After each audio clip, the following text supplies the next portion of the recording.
wanted Breakfast Club. You feel me? And I'm gonna say this.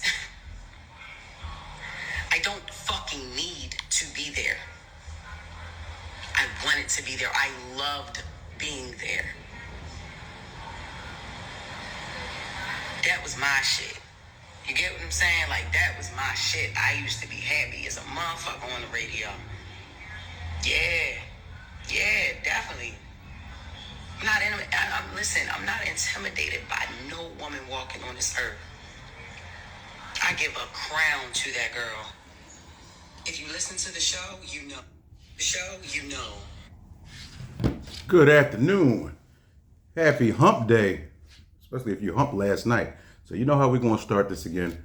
Let's make sure we like, comment, and subscribe. All right, so we can get the message out to more great people such as yourself. So really quick, just wanted to play that little excerpt of Jess Hilarious talking about her how she feels about the Breakfast Club. And you know, I know a lot of people probably tune into the Breakfast Club, and it's been basically a staple in hip hop, in the hip hop community for years now, about 12 or 13 years. And so even on YouTube, they have about 5.7 million followers on YouTube. So they do pretty good on YouTube as far as, you know, getting their views out and things like that. And I remember because initially they had Angela Yee, and she has her own show now. And but initially Angela Yee had been on there with Charlemagne and Envy. And so I know she was saying as a woman, she felt certain types of ways about, you know, certain treatment, especially of different guests when they came up. So she was able to, you know, go out and venture out on her own.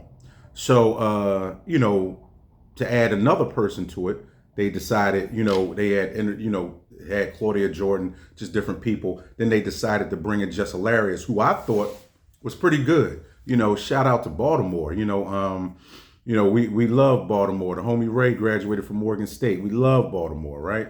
Cold Spring Lane, Mondawmin Mall. Instead of you, they say you. Instead of two, they say Q, right? So, love Baltimore. Now, how are we going to tie this in today? All right, because, you know, although the Breakfast Club isn't a typical workplace, all right, because it deals with entertainment, radio, and it's personality / talent driven, depending on how funny you are and everything. But let's just take a quick look.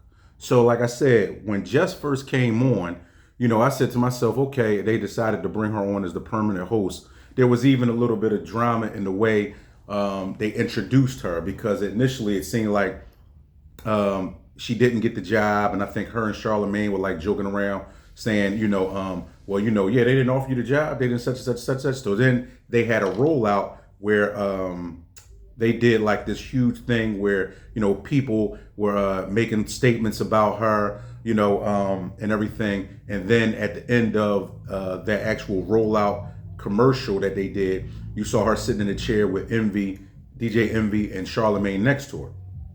So I was like, okay, that's dope. That's a nice little rollout. That shows that they do actually have, you know, some unity. Ha ha, they played all of us, and you know, it was just a thing.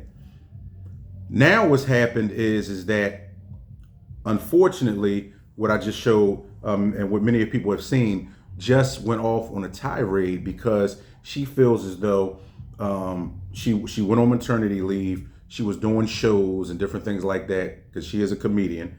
And then when she came back, that Lauren LaRosa, who was once with TMZ, came and took her seat.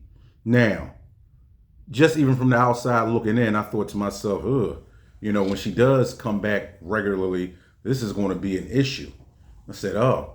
And here's where our tie-in is today with it, is that who's wrong in the situation? Have we ever been the Jess Hilarious at a job? Have we ever worked with a Jess Hilarious at the job? So let me explain what I mean. So a person gets a job, right? Gets a good job. Now, don't quote these, but just online, they were saying that, you know, that job, the slot that Jess has, was paying anywhere from $150,000 to around $700,000 a year, right? Very, very good money, especially since she still does comedy and goes on tour regularly, right?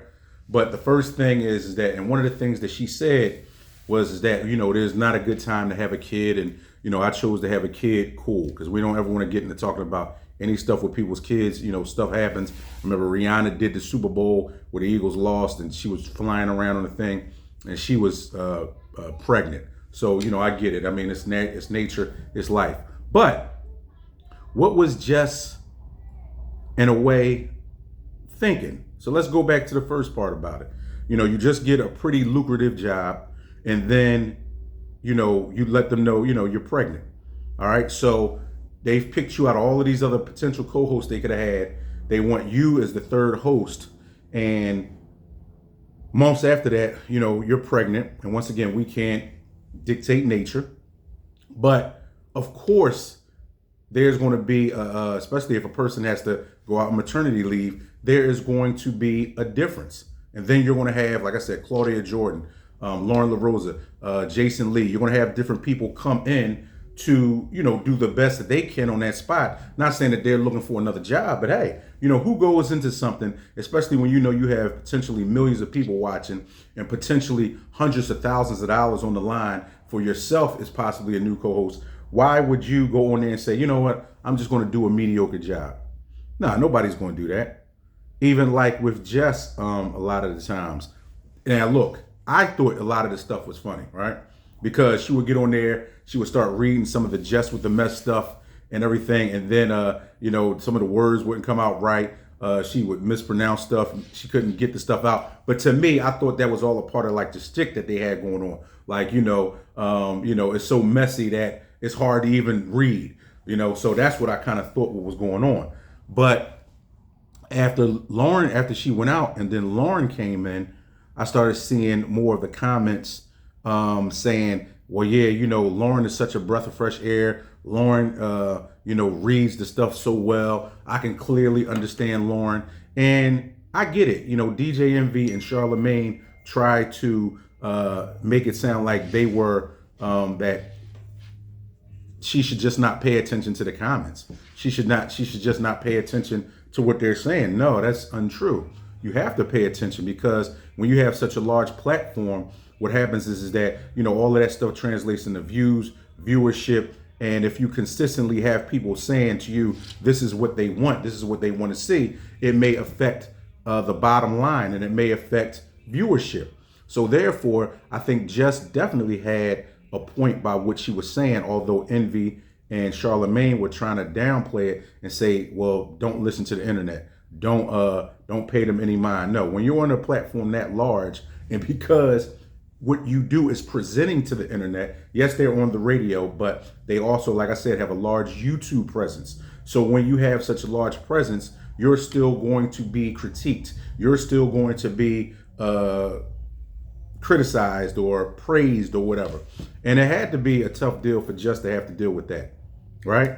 And I think even with Envy takes more of a solid stance. Charlamagne, I think, kind of plays around with it a little too much, especially because it's a weird, tricky dynamic. And I remember just working at a regular job where, when you deal with the component of women, there are certain emotions that have to be taken into consideration, especially with the part, like he said today, about her having postpartum. That could be true or not true, but still, that's nothing for him to make fun of or light of because she could be going through it.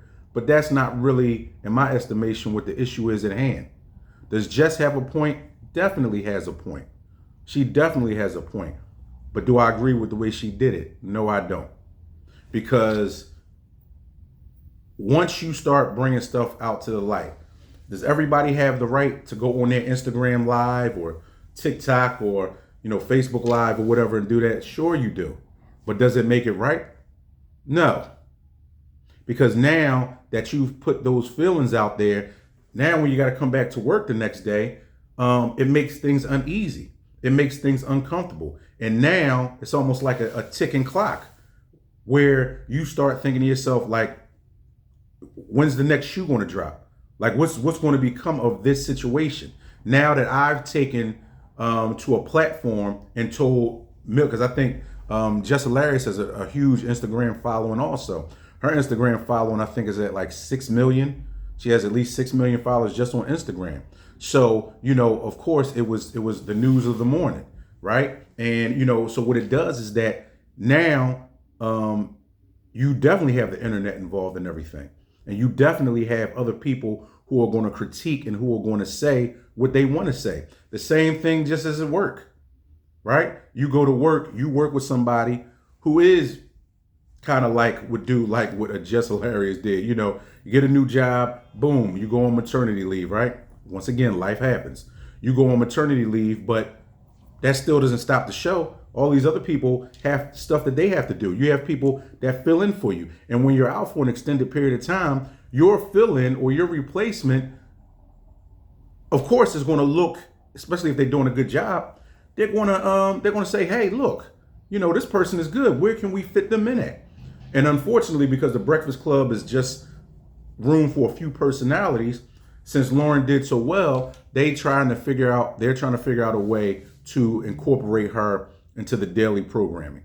And then also too, because we know how women are, and Lauren is an attractive young lady. Not saying that Jess isn't, but Lauren is an attractive young lady. And sometimes what happens is that there could be that kind of dynamic between Jess and her. Of course, coming from Jess, you never know. Of course, I know Jess is confident in herself and everything, but you just never know what the dynamic is behind that. So I've worked with people like that before where, because we all kind of know, like a person with a Jess Hilarious personality where, and once again, not knocking her like she's not a good person or anything. I don't know her, but just from seeing her and everything, seems like a decent person. But a person that will, get up in your grill, a person that will say certain stuff to you the right way. Then you got somebody like Lauren, who appears to be a little more reserved, a little more, I don't even want to call it conservative, but a little more professional or business minded, that still will get up in your face or your grill, but on a professional level. And so the difference though is that by just going to her live, if people did feel as though you were ghetto, if people did feel as though you were unprofessional, if people did feel as though you handle stuff in more of a street kind of in your face, I'll F you up way, then you just proved it to everybody that this is the reason why it's difficult to hire certain people to do certain things. Because how they always say it, the same things that make you laugh and make you cry. And I think back about to when there were a couple of people I used to work with at certain jobs, and they'd be hilarious, no pun intended, but they'd be funny, we'd be cracking jokes and everything, and a lot of times it was at somebody else's expense. But what happens when that person that you're cool with or good with at the job cracks jokes or does things, it's at somebody else's expense until it's at your expense. All right? Then when it's at your expense, you kind of just, you don't like it as much. Right? So I want us to kind of think about that and tell me, have you ever worked with a person like a Jess Hilarious at work? Somebody that as soon as something goes wrong, they're going to be the first person to be vocal about it, be extra loud about it, be over the top about it. I'm going to call my brother. I'm going to call my man. One of those kind of people. I don't care. I don't need this job anyway. I'm only working here for the benefits. I'm only working here because I'm just waiting for this other situation to come through.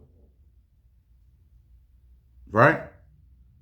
And in closing, I mean, come on, like Jess, I would say this to a person like that, her career is doing this thing, but like sometimes we got to learn how to expect what is expected. When you go away, unfortunately, however it is, whether you're sick, it's been times at jobs where I was out on workman's comp, or I was out and somebody else comes in and does the job. Luckily, it was workman's comp, so I still got paid. I'm sure Jess Hilarious still got paid when she went on maternity leave, but it's part of the business. It's a part of life. It's a part of the world. You may be special today, but depending on your circumstances, you may not be special to those same people tomorrow. So think about what I'm saying. You think about it. So at your job or where you work at, are you the Just Hilarious? Or is it somebody else that's more hilarious than you? Till next time.